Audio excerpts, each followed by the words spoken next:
All right, guys, we're going to get this show started really soon. Lot to cover on a Friday. Tell your friends, tell your friends, tell your family, tell your family. Tell somebody about the show. Hit the like button, share the show. Hit the like button and share the show. A lot we're going to cover on a Friday before a glorious weekend here in Central Virginia, Charlottesville and Albemarle County to be specific, guys. We're going to have some fun in an informative way today on the program.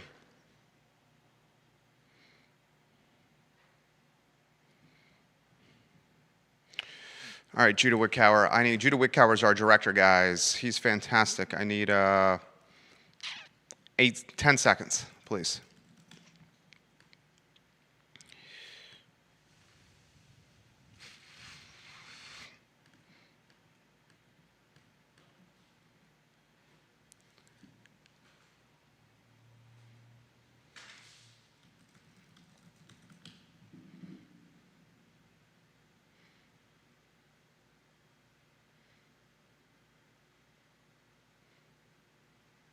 All right.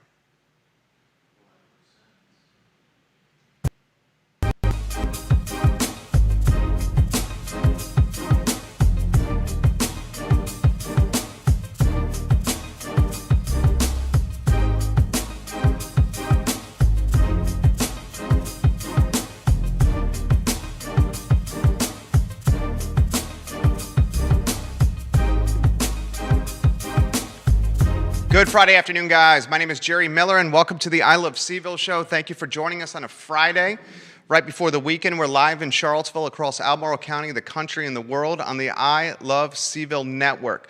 A lot to cover, including, unfortunately, the Delta variant gaining significant momentum in this country, and a teensy bit of traction here in the city of Charlottesville and Albemarle County.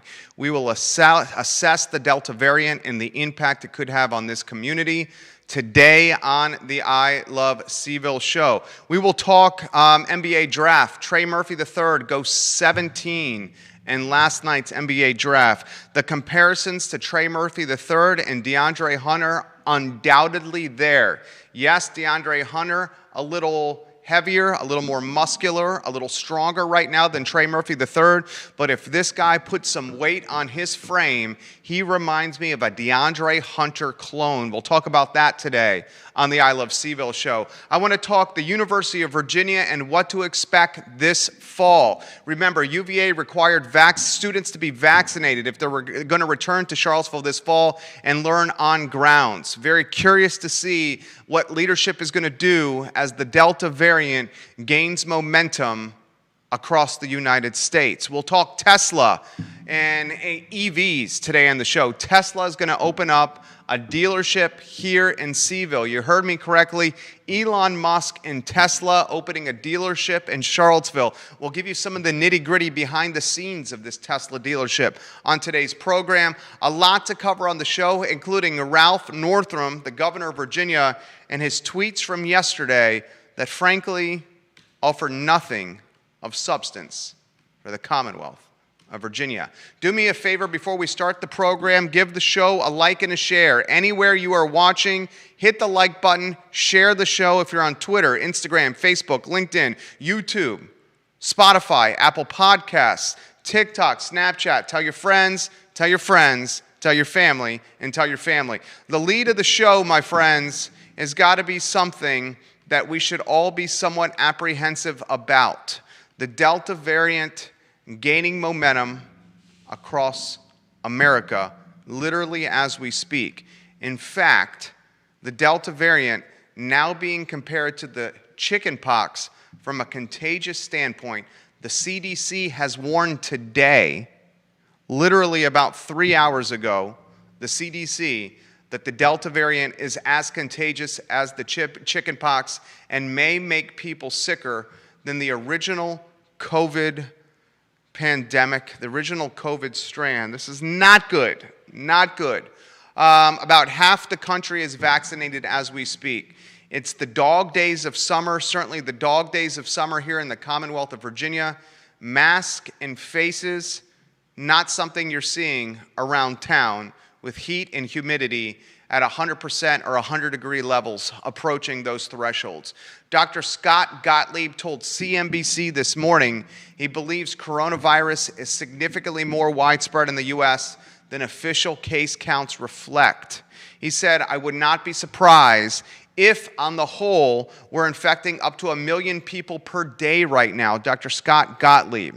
So, what does this mean for all of us in the Commonwealth? What does this mean for all of us in Charlottesville and Albemarle County? Well, in the city of Charlottesville, about 5 people have tested positive for the virus each day last week. In Albemarle County, that number was around 10 people every day. Now, those numbers are well below national averages. Regardless, it's an uptick for where we were about 45 days ago. 45 days ago or so, we thought in Charlottesville and Albemarle County we had squashed, we had eliminated, we had absolutely disappeared COVID from the city and from the county. In fact, Albemarle was number 1 in the Commonwealth from a vaccination standpoint. The city of Charlottesville was number 3.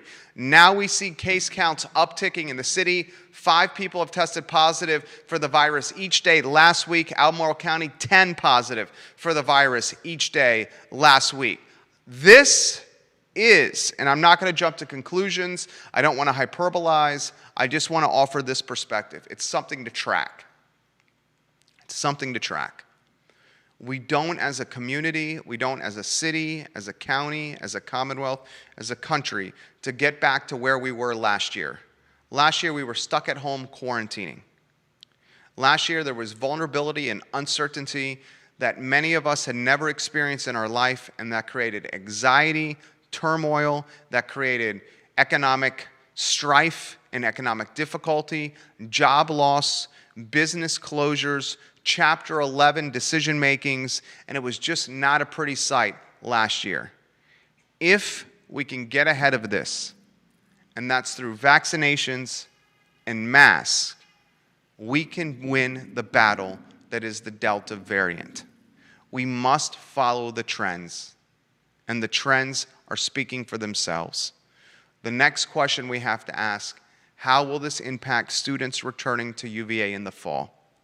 The University of Virginia is requiring all students to be vaccinated when they return to Charlottesville and to the grounds of Thomas Jefferson University.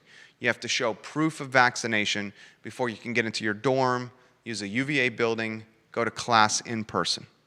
The troubling aspect of all this, the vaccinations, depending on what you got, may not completely protect you from the Delta variant. And it certainly will not prevent a vaccinated person from passing the Delta variant on to somebody else. I'm no expert. All I do is read a lot. Voracious appetite for reading. Booster shots are on the horizon, especially for someone like me who got the Johnson & Johnson one-shot vaccine. There's no doubt in my mind a booster shot is on my near horizon.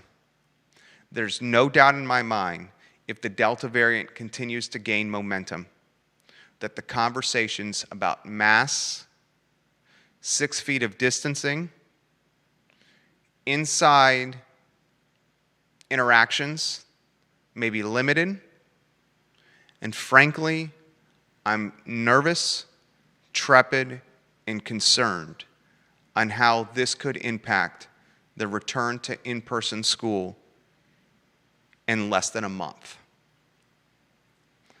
Frankly, I'm nervous, trepid, and concerned how this is going to impact the University of Virginia's decision-making with bringing students from all over the world, all over the country, back to Charlottesville.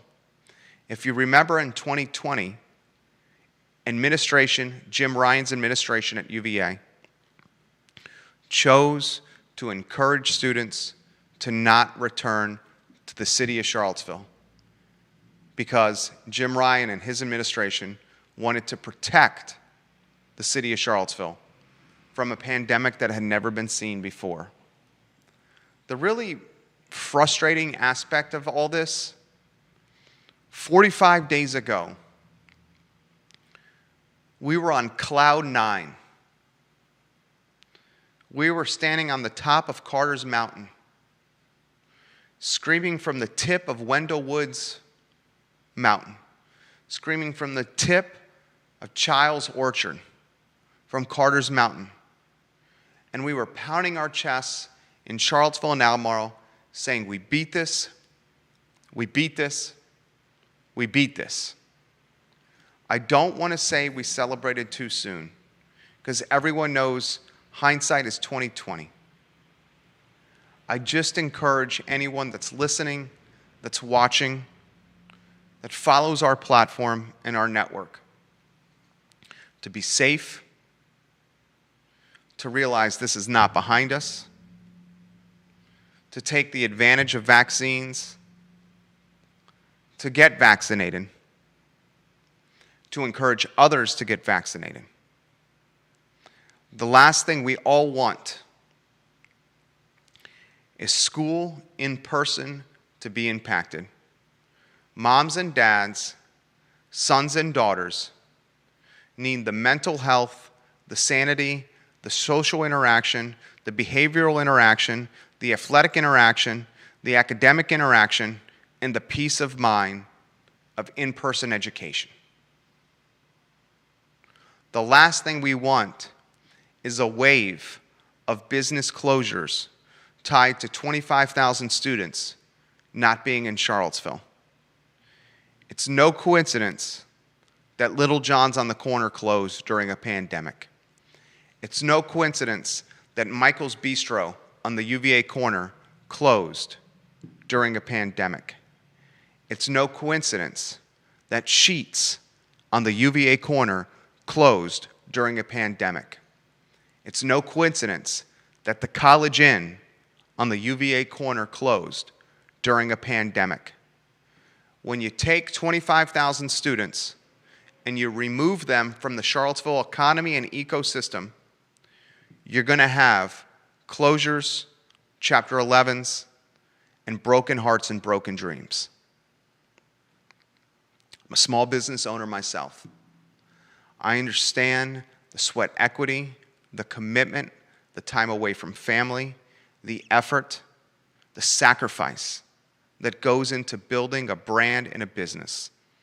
13 years and counting for this firm. I encourage all of us watching the program to be safe, to get the jab in your arm, the vaccination. And if you feel so inclined to wear a mask. I've had this debate, this conversation with a lot of folks.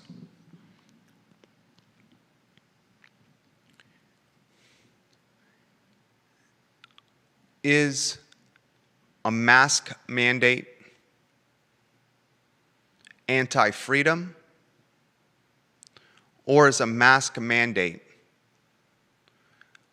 so courageous because you're putting the health of your neighbors, your friends, and your family, and the betterment of an economy, micro and macro, ahead of what you perceive to be a challenge in your rights as an American?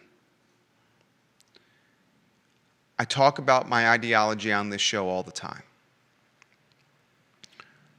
I most identify with this Libertarian Party, fiscally conservative, socially liberal. I do not like the government telling me what to do, nor do I like that the government continues to tax and tax and tax and tax, as opposed to finding new sources of said tax revenue, being creative and entrepreneurial. There's this crossroads mentality. And the crossroads mentality is, it's our choice on one side of the road to wear a mask. It's our choice to be vaccinated or not.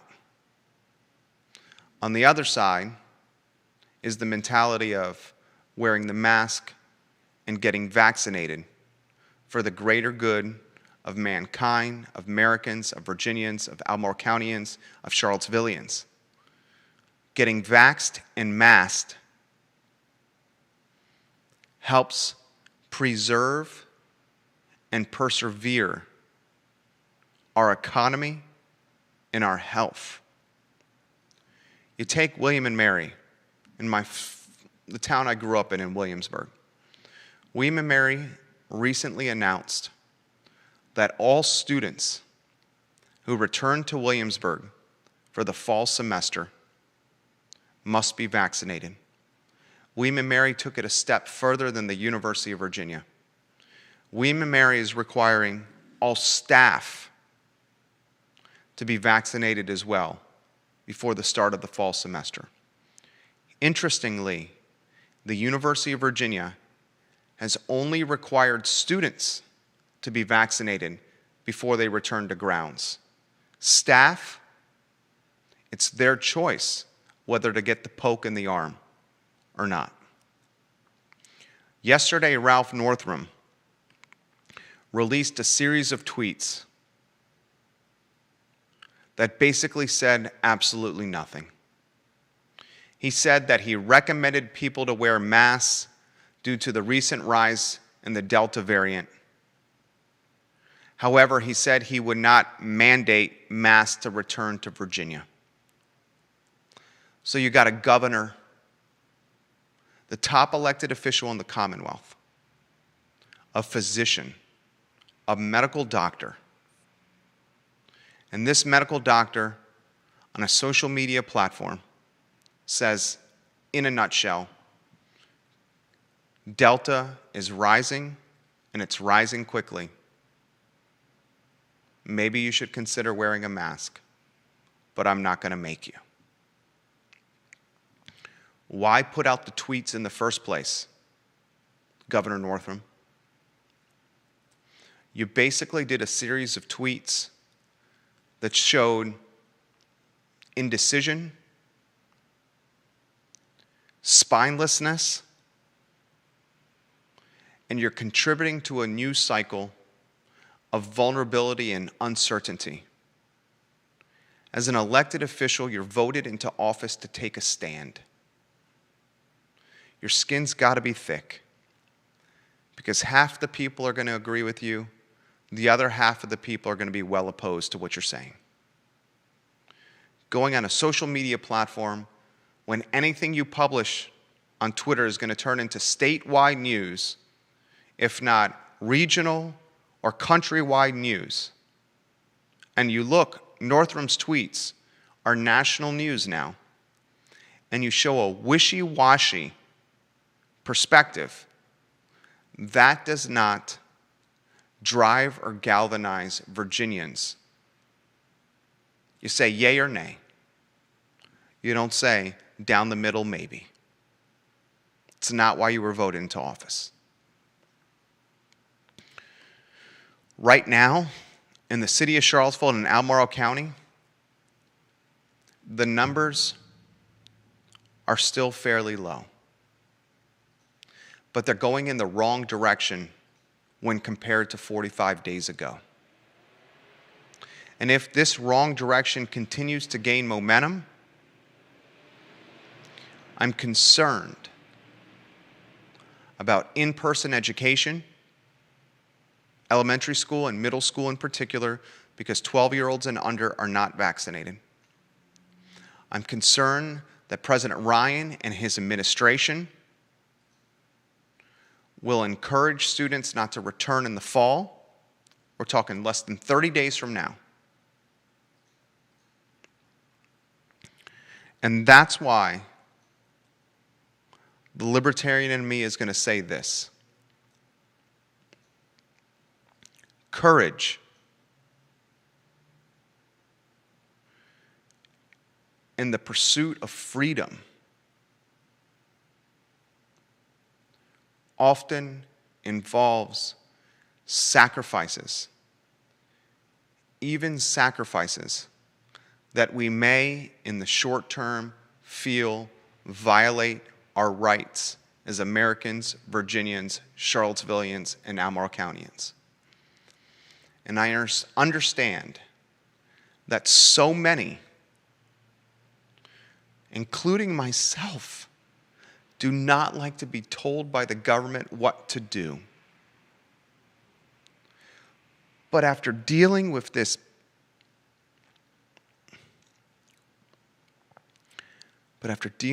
bullshit and this pandemic since March of 2020,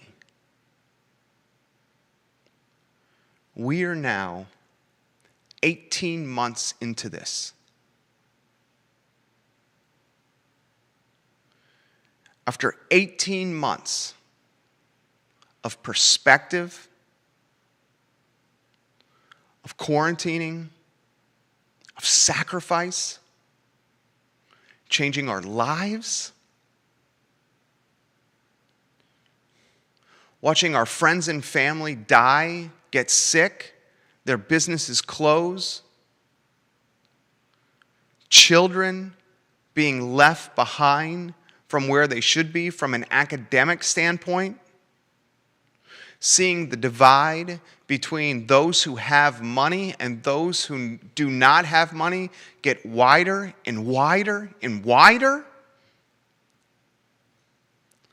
My perspective on being told by the government to wear a mask and to get vaccinated has changed.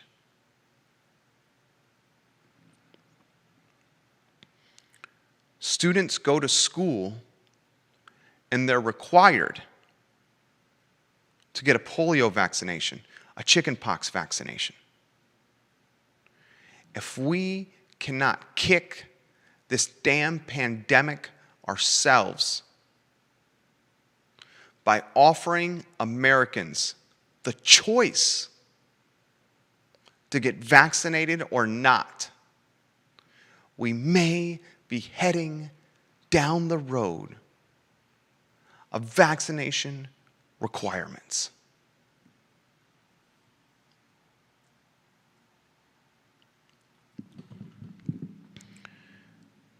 As we head into fall, as we head into flu season, colder weather,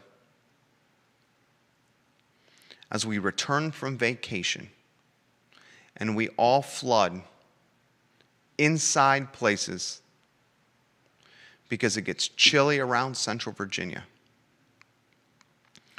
what do you think is going to happen? What do you think is going to happen?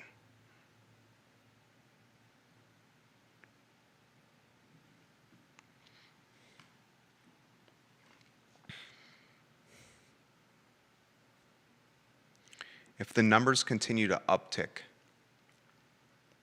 to set expectations, realize that masks and mandates to wear them are certainly on the near horizon. As the numbers continue to uptick,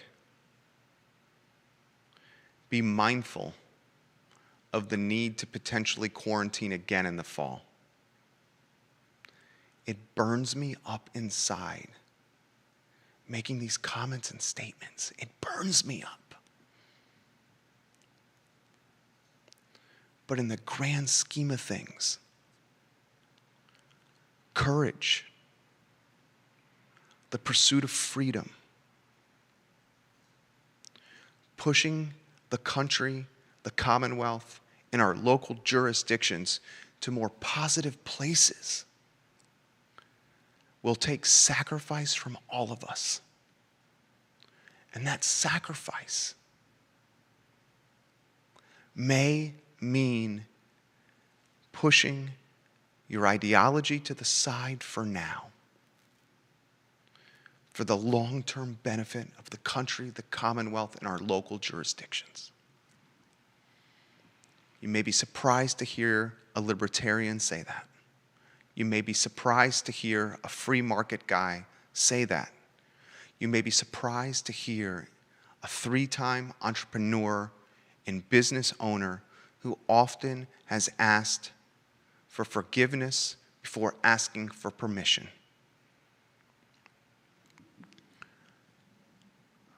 I'm getting to the point where I see no other path besides mandates.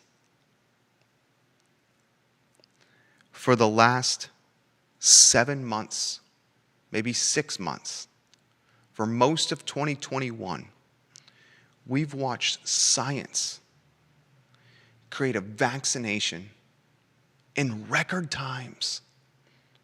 Pfizer and Moderna and Johnson & Johnson, they've come up and created and innovated and evolved and extrapolated a vaccination that is once in a lifetime, once in a generation, once in a multi-lifetime, once in a multi-generation, in record times. And the really crappy thing about this pandemic, the really terrible thing about this pandemic, the really unfortunate, demoralizing, depressing, downright disturbing thing about this pandemic is the mask and the vaccination has become a political calling card. The mask and the vaccination, instead of being, let's embrace it like we did polio, and the vaccination that's kept polio at bay, the mask and a vaccination transpired during an election year last year. And this cloth over our face and this needle in our arm has become a political calling card with people on either side of a line unwilling to compromise. And as a result, the country is half vaccinated and COVID cases are on the rise again. Less than 30 days before school starts, and about 60 days and change away from flu season. What we're doing now is not working.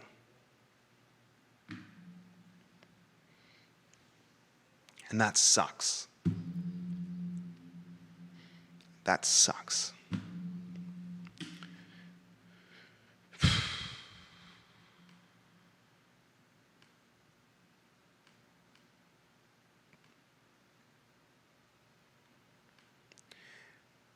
If you agree or disagree, if you want to give me heat for what I just said, I have the skin to take it and I'm willing to listen. And I'm willing to listen to learn. We've spent 6 months dealing with this crap.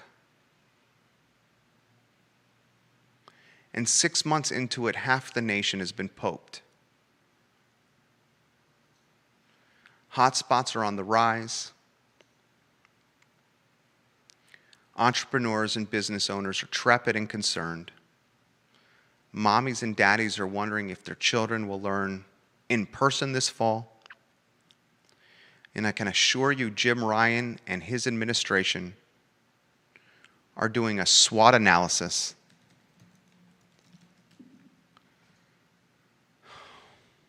a strengths, weaknesses, opportunities, and threats analysis, a SWOT analysis on whether to bring students to Charlottesville to grounds in the fall. All right, let me sidestep this and get to a couple other items for you. Tesla dealership, Elon Musk's company, on the horizon for Charlottesville, Virginia.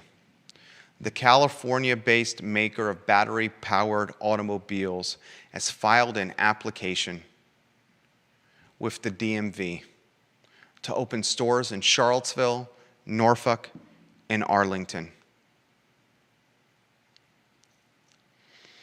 Tesla is unique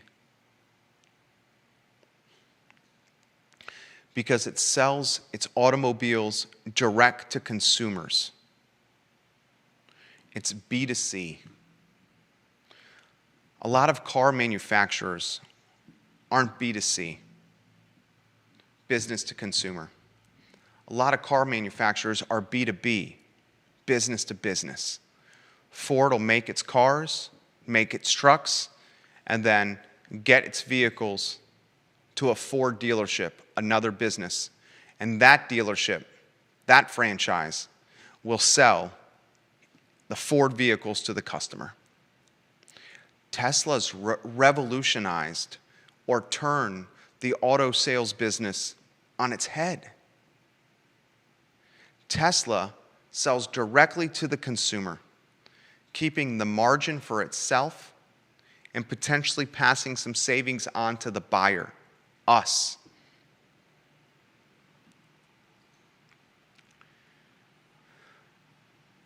Tesla's move to open retail sites in Virginia has been controversial. Under state law, automobile manufacturers must sell their cars through independent franchise dealerships, except when there is no dealership available in a community to offer a manufacturer's cars in a manner consistent with public interest.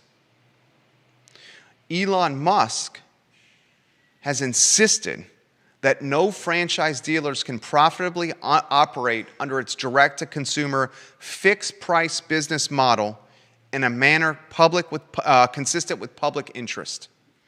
As a result, Elon Musk and Tesla have said, we must open dealerships.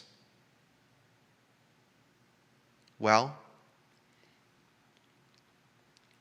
the courts agreed with Musk and Tesla.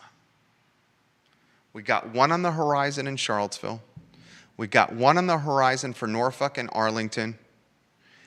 These 3 dealerships will complement the locations in Henrico County and in Tyson's Corner.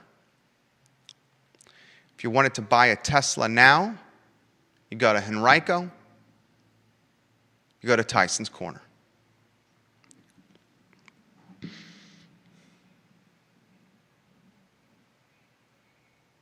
The automobile business is changing every single day.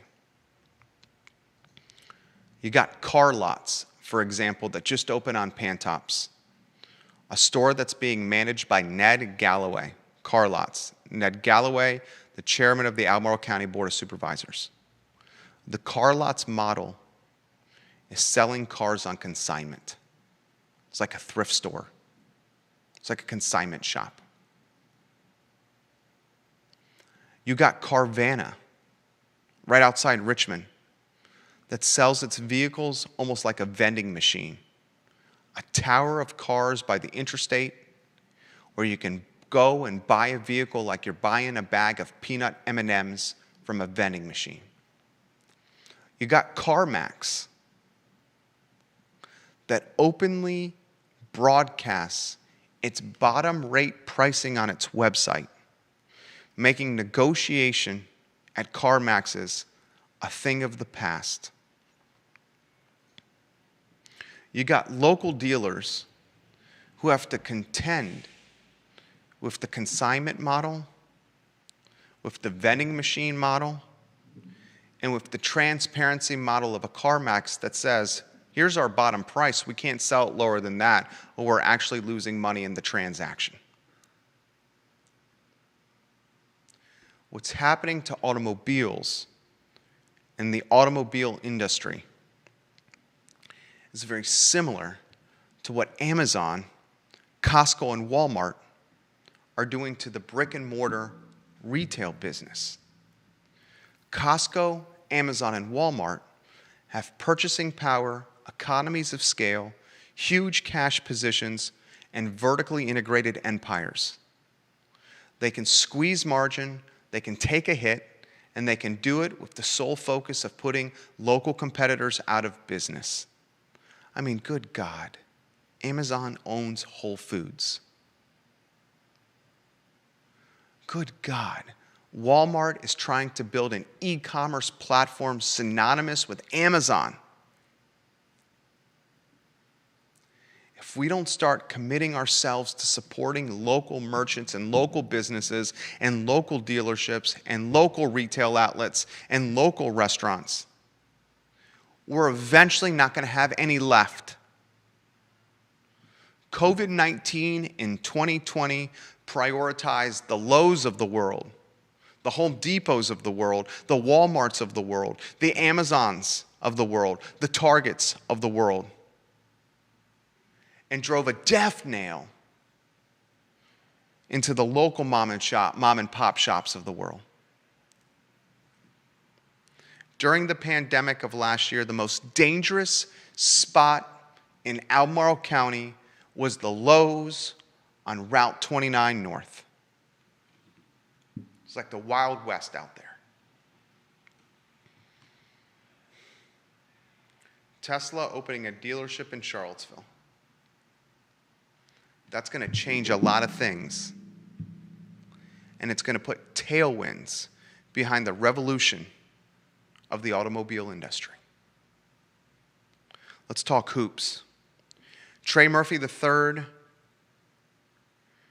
drafted 17th overall by the Memphis Grizzlies.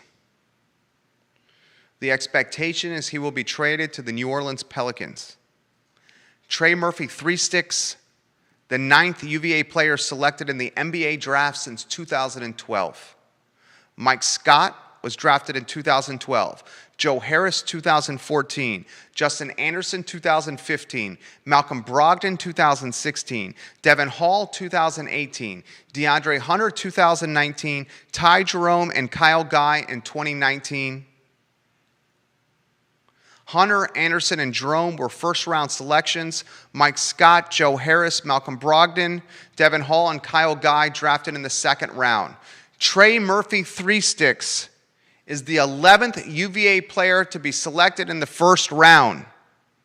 Barry Parkhill was selected in the first round in 1973. Wally Walker in 76. Jeff Lamp in 81. Ralph Sampson in 83. Olden Polynice in 87. Brian Stiff in 92. Corey Alexander in 95. Justin Anderson in 2015. DeAndre Hunter and Ty Jerome in 2019. Trey Murphy, 3 sticks. His upside is through the roof. If the man can add some muscle and some beef into some weight to his 6'9" frame, this guy is DeAndre Hunter reincarnated. A 3-and-D type player that can guard multiple positions. A 3-and-D type player that was the only UVA basketball player in program history to shoot 50% plus from the field, 40% plus from downtown, from Bonosphere, and 90% plus from the charity stripe. We watched him play for Tony Bennett's program and guard point guards, shooting guards, small forwards, power forwards, and centers. Now, he's not going to guard all 5 spots in the National Basketball Association. But Trey Murphy, 3 sticks, could probably guard 4 spots, 1 through 4, if he adds some beef, some brawn, some muscle, and some husky to that 6'9" frame with a 7'1" wingspan. This dude is DeAndre Hunter reincarnated. Now let's talk Sam Hauser and Jay Huff. Sam Hauser has agreed to a 2-way contract with the Boston Celtics. Jay Huff has agreed to an Exhibit 10 deal with the Washington Wizards. Jay Huff, dead-eye shooter, man. Dude can stroke it. He twiggles the twine. He can downright shoot a basketball. Jay Huff lacks some athleticism, some quickness, some leaping ability. We saw last year, at times, he was a liability on the defensive end. Quicker guys on the perimeter, blue pass, Sam Hauser. We saw last year, Sam Hauser last year, we saw was a liability at times on the defensive end. Sam Hauser, a dead-eye shooter. Sam Hauser, a guy that can shoot it from downtown, from the stripe. He's got a good mid-range game. But Sam Hauser lacks some quickness laterally and north and south. Sam Hauser is not going to jump out of a gym. Sam Hauser is not going to box you out with tremendous strength. I think the future for a Sam Hauser is some European basketball. I think the future for a Jay Huff is some European basketball. Jay Huff's Exhibit 10 contract can be converted into a two-way or standard NBA deal if a team decides it wants to keep a player around beyond training camp. Jay Huff must go balls to the wall in training camp for the Wizards if he wants any kind of deal. Jay Huff may get a shot in the G League with the Capital City Go-Go. I think Hauser and Huff will likely end up in the G League and eventually in European basketball. Huff and Hauser's game is perfectly situated. Big guys that can stretch the floor, that can stroke it from downtown, and open up driving lanes for quicker perimeter players. Huff and Hauser's game is perfectly situated for European hoops. It's not greatly situated for the association. Regardless, Tony Bennett and this Wahoo basketball program are churning talent into professional contracts every single year. Every single year. We're fortunate to have Bennett leading this program.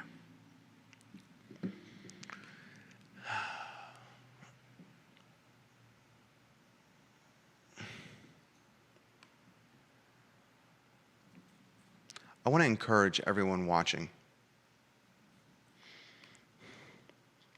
to do exactly what Kelly Jackson just put on the feed. Kelly, I couldn't agree with you more. Protect our children under 12 who cannot get vaccinated and don't have a choice. My kid's 3. Kopi French is watching the program. And Kopi French says, "What happened to my body, my choice? The Marxists love shouting about it. I'm in the Braveheart camp about freedom."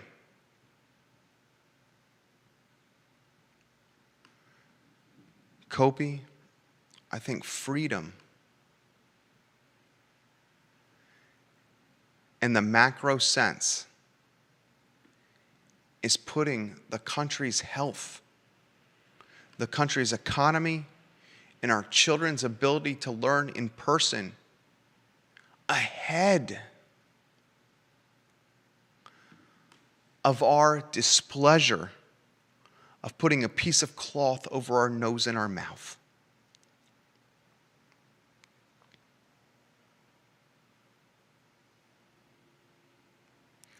You look at what our founding fathers did.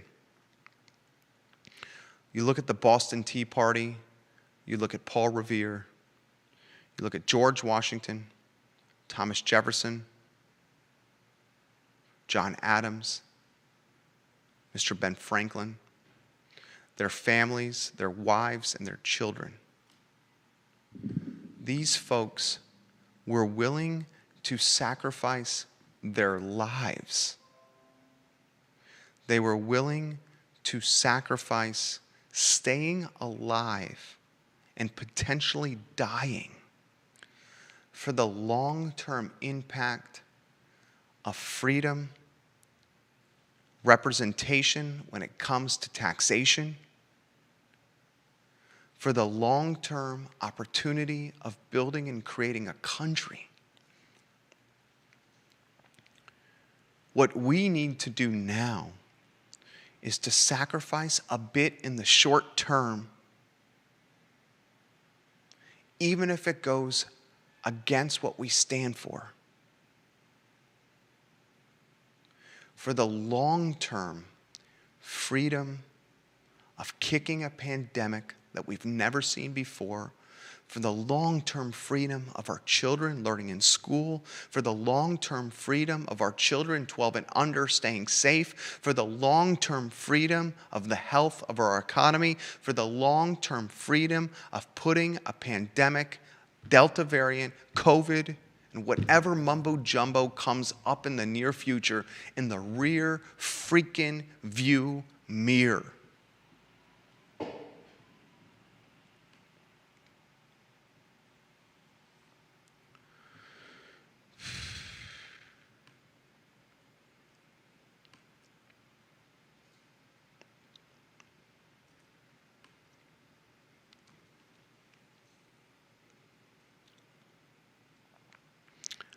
We don't want to see a Charlottesville without UVA students, a Central Virginia without UVA students again. We've seen the impact that has.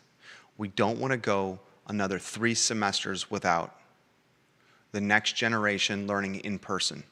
We've seen the impacts of that. We don't want to go another 12 or 18 months with uncertainty and a vulnerability that impacts GDP and the local economy. Put your personal feelings aside for the larger picture goal of becoming a safer, healthier, and more galvanized country. I'm going to close with this thought. If COVID-19 and this pandemic, if they had transpired, COVID and this pandemic, at any other time except during an election year, if COVID-19 and this pandemic had transpired at any other time than one of the most divisive presidents we've ever seen, Americans, Virginians, Charlottesvillians, and Albemarle Countyans would be lining up with their mask on their face to get a needle jabbed into their arm. Unfortunately, COVID and this pandemic took place 8 months before a presidential election that featured one of the most bombastic, divisive, polarizing, and alienating presidents America has ever known. And that association of a pandemic with a presidential race has turned a vaccination, an innovative, world-class, game-changing, unheard of from a time standpoint vaccination into a political calling card instead of what it truly is: a world-changing, modern, innovative creation of science. Think about that, please. I'm Jerry Miller. This is the I Love CVille Show.